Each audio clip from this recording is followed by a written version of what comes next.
So I have 4 crazy and audacious, outrageous goals in this life. I want 10. We're going deep here. We're going deep. I want $10 million. I want to be famous. Oh. I want 10 beautiful children. What was my last one? I don't know. I want to save the world. That's my last one.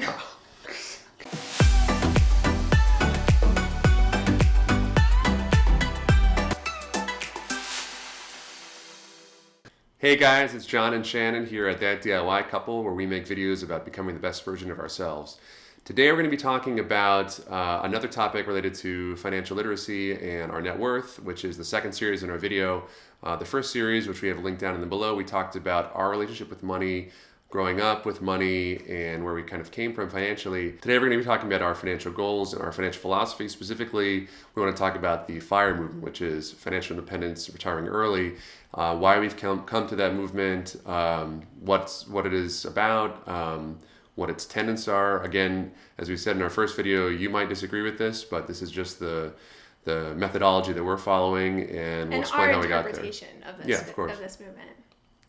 So financial independence, retire early. This is a movement, a community of people who are interested in breaking out of the rat race in order to have enough money to survive comfortably and be able to retire well beyond or well before the traditional retirement age of 65 plus.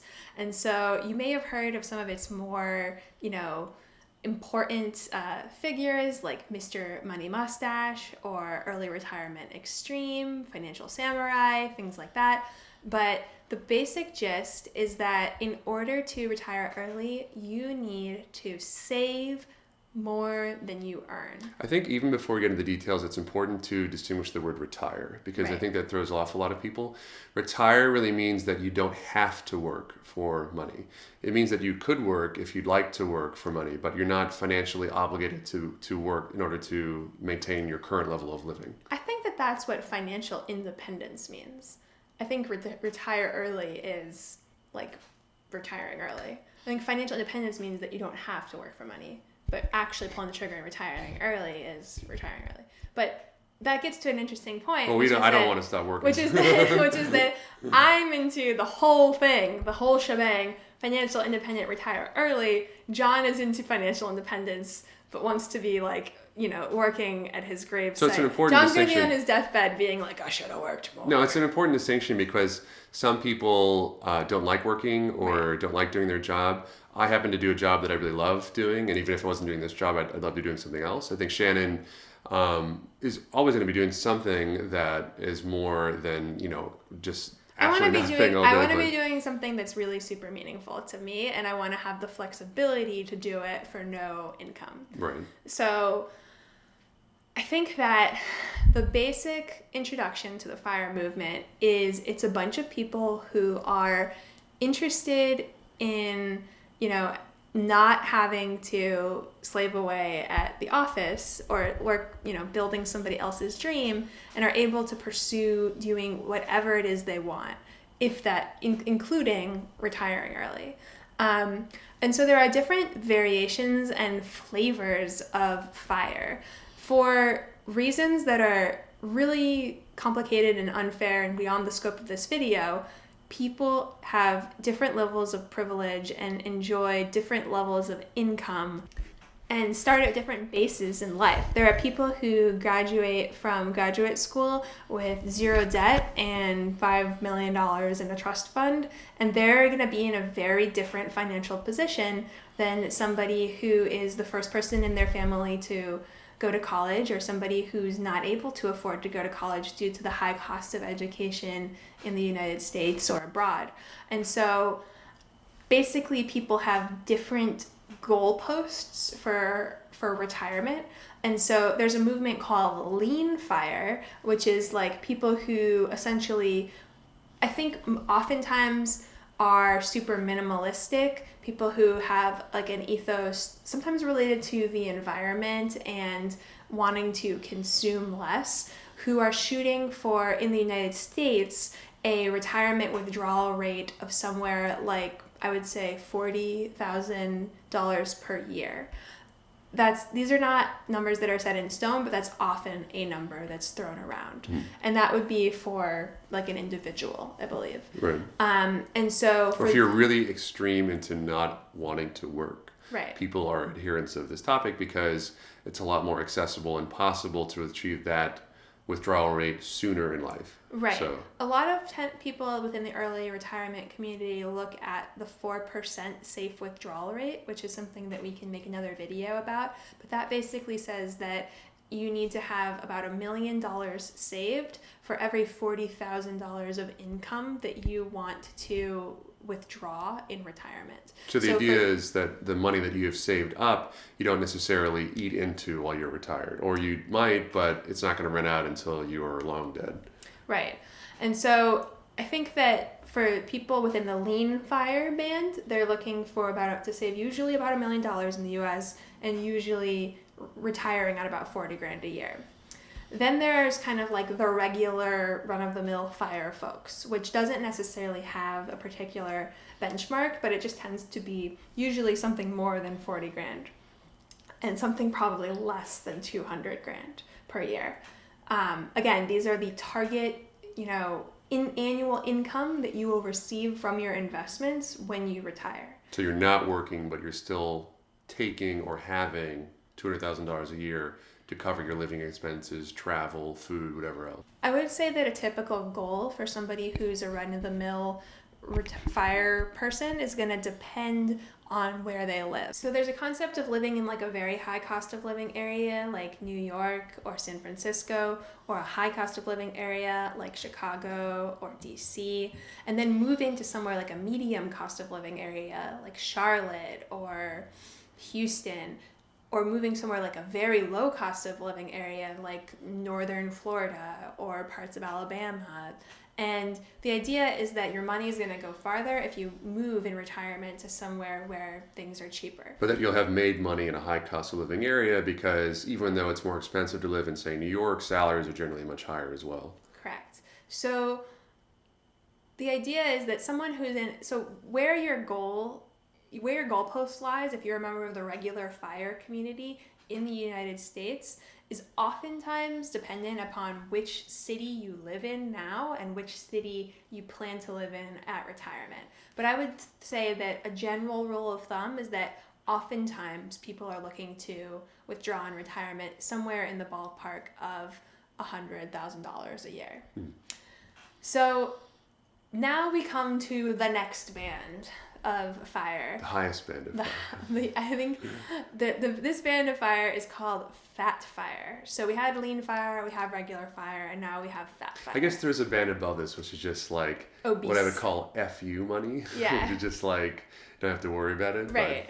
But, yeah. So planning for that is pretty hard. Right. So FatFIRE is a community of people who essentially just want to be rich people. Like they want to have enough money to live in retirement at a very comfortable lifestyle. And this tends, I would say, to be comprised of people who are interested in the finer things in life. People who want to eat at nice restaurants and take nice vacations and potentially continue living in a high cost of living or very high cost of living area. Maybe they want to send their kids to schools. Maybe they want to leave something for posterity or donate very generously, or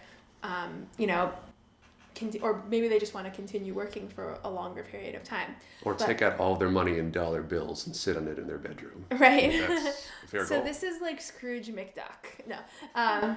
So FatFIRE folks are generally, also depends on where you live, but for very high cost of living areas like New York City or San Francisco, they might be shooting anywhere between $5 to $10 million as their principal amount on which they would retire and then withdraw something like $200,000 or $300,000 per year to live on. Mm-hmm. So if you were in a lower cost of living area, like let's say you lived in, Charlotte, you might be able to achieve FatFIRE at $3 million because the cost of living there would be lower. But basically, it's a moving target where lean fire is essentially going to have you in retirement living with less than most people are comfortable with, but which you're comfortable with because you either don't value or you value your time higher than you value having premium life experiences, or perhaps you value like anti-consumption or the environment. And regular fire will have you living at a somewhat comfortable middle class like, you know, amount in retirement, and FatFIRE is going to have you living like a big wig, essentially something more than what is the average for whatever area you're living in. There are different communities online and in reality that talk about the different strategies that people employ to achieve lean fire or fat fire. And oftentimes, as you'll find if you delve into this, these communities do not get along because the goals of someone who's trying to achieve fat fire could be way different than the goals of someone trying to achieve lean fire. And like Reddit, I think, is a great battleground for this. If you go to r/fatfire or personal finance or financial independence, any of these subreddits, you'll get people with very different financial philosophies debating and talking about it. And it would seem as though they're on totally opposite ends of the financial spectrum. Well, if you're somebody who's you know, working, you know, struggling in life, and it's hard for you to save even a little bit of money, I think that this watching the discussion of people who are at a much higher income bracket in a much different place in life can be almost like nauseating and upsetting. Yeah, if you're in a position in life where you might make a lower salary because of whatever reason, then thinking about fat firing in the way that we described it is almost offensive, because, you know, even if you were to possibly work your entire life, you would never save up the amount of money that people are saying, I want to save up by the time I'm 40. So it can be a little bit of a elitist or whatever thing to talk about. Absolutely. It, because you're saying, well, I want to achieve this goal that only because of my privilege and because of my unique, you know, educational, financial, personal, whatever background, I can even think of achieving. So just as a caveat, you'll see that all the time online. And the way that I think about it is everyone, as I said in our first video, everybody has their own financial goals, their own reasons, and their own ways of getting there. So take everything with that in mind. Don't be offended if somebody disagrees with you, or if someone looks at you and says, I can't believe how, whatever you are, elitist, rich, whatever, it's just the way that it is. But I think if everybody has that same mentality and philosophy, it'll be a lot easier to talk about these topics. That said, our personal financial goals are to be a part of the FatFIRE community. So we're definitely not there yet, but our crazy and audacious pie in the sky goal is to save $10 million and be able to retire early. So my 4 outrageous goals in this life are that I want $10 million, I want 10 beautiful children, I want to be famous, and I want to save the world. So I want $10 million in order to live extremely comfortably and be able to leave a legacy and be able to donate generously, and be able to have the financial freedom to pursue my other goals. So when I say I want 10 beautiful children, I don't mean that I want 10 biological children. I want to influence 10 individual people, young people, who I can like be in touch with and have relationships with and know that I have helped them and made a difference. Some of which could be our biological children. Right. So I want a large number of biological children, to be determined the exact number. It's kind of a moving target, and we'll wait till we see when we start having even one. But I also really enjoy mentoring young people. So we mentor a little boy through Big Brothers Big Sisters, and I want to be a part of his life for the rest of my life. And I want to make sure that I am a good mentor to him in the future, and I want to do that with more kids in the future. When I say I want to be famous, I don't mean like I want to be like a Kardashian. I mean I want to have a platform where people listen to my ideas, because I think I have pretty good ideas, and I want to be able to help the world in some way. That's my last goal, is that I really at the end of my life want my life to have meaning and to, you know, like I want to have made the world a better place in some way. And I think all of those goals are complementary. Like, they all kind of tie together. But my feeling is that all of them require a lot of money. So here we are, very frugal and investing a lot. So the reason why I disagreed with when Shannon said that her goal was to save $10 million, I also want to save $10 million, but I would like to save even more than that, because as Shannon said, I think that it is the case in American society, for good or bad, and in the world, that money equates to the ability to do things, to the ability to change things. And I've seen that throughout my whole life. So my life financially has always been the long game. The decisions I've made in my career, and I talked about this in other videos, have always been not maximizing short-term financial returns, but thinking about what are these things going to do for me in 10, 15, 20, 25 years. And if I had a tremendous amount of money, I'm not talking about like billions of dollars, but if I had a lot of money, I would be able to use that in ways that I think are beneficial. And yeah, it's selfish, and it's really big of me to think like, well, what do I know about helping people or saving the world, as Shannon said, or whatever. But my huge thing, my life philosophy and my goal in life is to make things better, whether it's relationships or companies or governments or society in general or whatever. I don't know exactly how that will manifest itself, and hopefully I've been doing an okay job so far in my life. But I really, really believe that requires money, and I'm very much wrapped in the idea that so much effort and money has gone into both of our lives, but just talking about myself, my life personally, the sacrifice of my parents, my grandparents, of people around me who have invested things in me. People have given me things that they didn't have to give me, more so than almost anybody I know in life, that if there's not someone out there who is going to do those things, I guess I should phrase it this way. I can't imagine more people that have been more privileged than I am. And if I don't do something with that is for the good of other people, then it's a total waste, because people with way less privilege than I have and way less things than I have gone on to do amazing, positive, life-changing things.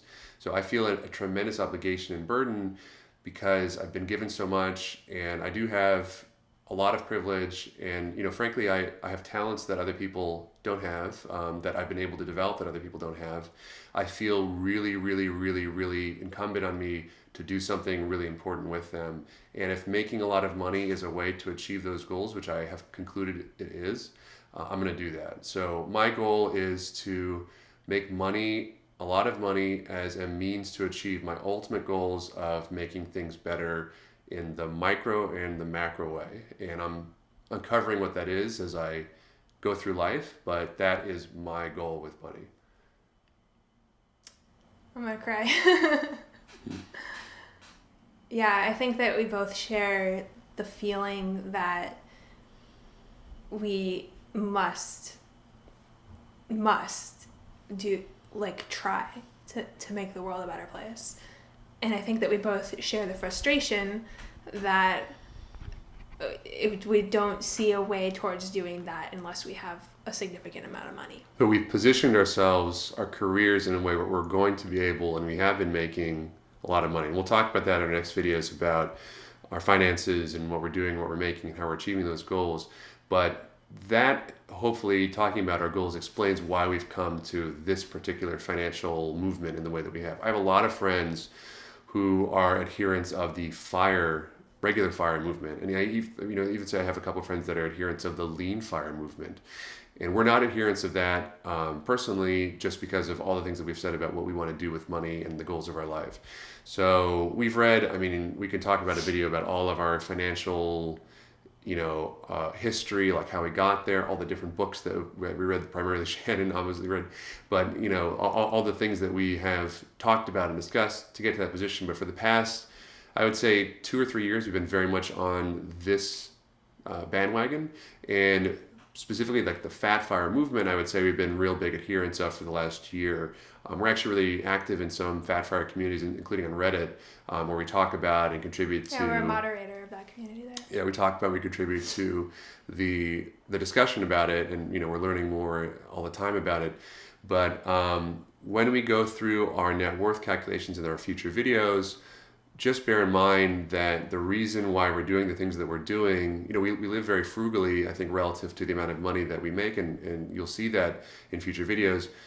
the reason why we're doing that is because of the goals that we just described. So if we had different goals, if we wanted to retire very early, or if we wanted to have a much different type of lifestyle Neither than we one of have. us has dreams of like, you know, just piecing out and yachting around the world, like, which is fine if you do, because I very much believe that everyone should live their life to what and pursue whatever it is that their heart desires. I see people sometimes. I hear stories that they're living in Costa Rica and they're, you know, working on a freelance website making $10 a day, and they're loving everything they do. They're like absolutely living their best life, and that's awesome. I just could not do that. But there are people out there. There are people out there that are just like absolutely living their best life, doing stuff that I would have a difficult time doing and would feel not very fulfilled doing, but that's totally fine. Like I know friends of mine that make $30,000-$40,000 a year, having worked for 10 years and love life, and I know friends that are making 10 times that and are not very happy. Right. So I firmly believe that money does not. And conversely too, I know people that are making $50,000 that hate life. Yeah. People that make $500,000 a year that love life. So it doesn't go both ways. Yeah, but I don't think that. I mean, there's been lots of studies that show that money does buy happiness up to a certain extent. Like there needs to be a certain amount of baseline needs and necessities that are cared for people to thrive. But I think that it's like 80 grand or something, the amount that it tops out at. And then I think there's been further studies that show that there's like actually like a little bit more of a bump when you're making like a lot more money than that. But I've met enough people who are working extremely humble jobs. I'm talking grocery baggers, I'm talking janitors, I'm talking people who are picking up like the third shift because they're a single stay-at-home mom. And I've met enough people in those jobs that are just radiant, beaming happiness, kind, wonderful, amazing people. And I've got to think that happiness comes from within. It's something that comes from who you are as a person, your values, your baseline disposition, the community that you surround yourself, and your positive mentality. So I don't think I'm pursuing like money insofar as it like makes me happy. Because that's not the goal, really. Yeah, I agree. The next couple of videos in our series, we're going to start talking about our net worth over time. We're going to start with where we were right after we graduated from college, and then law school, and then try to go year by year. We'll talk about the details in those videos as we get to them. And then hopefully going forward, we're going to do updates about our net worth pretty frequently so that you can see how our journey goes up and down. But we did a lot of work to recreate our net worth in the videos that you're going to see next over time since we graduated, because we understand that there are people who are younger than us who are graduating now with significant barriers to thinking like they can even start on this whole financial independence saving, journey. And so we really wanted to break it down for you guys and show you exactly what we did. And so we've made another video talking about all our apprehensions and fears regarding sharing this information, but I'm just really hoping that for somebody who's just getting started, it might be helpful to see how we've been doing it. Yeah.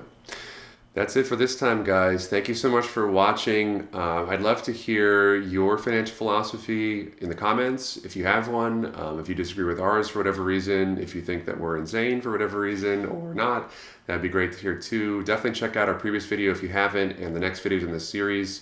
Follow us on social media. We also talk about financial stuff in different forms. As Shannon mentioned, we're pretty active on Reddit and the FatFIRE community. That's it for today, guys. Until next time, do well and always make things better.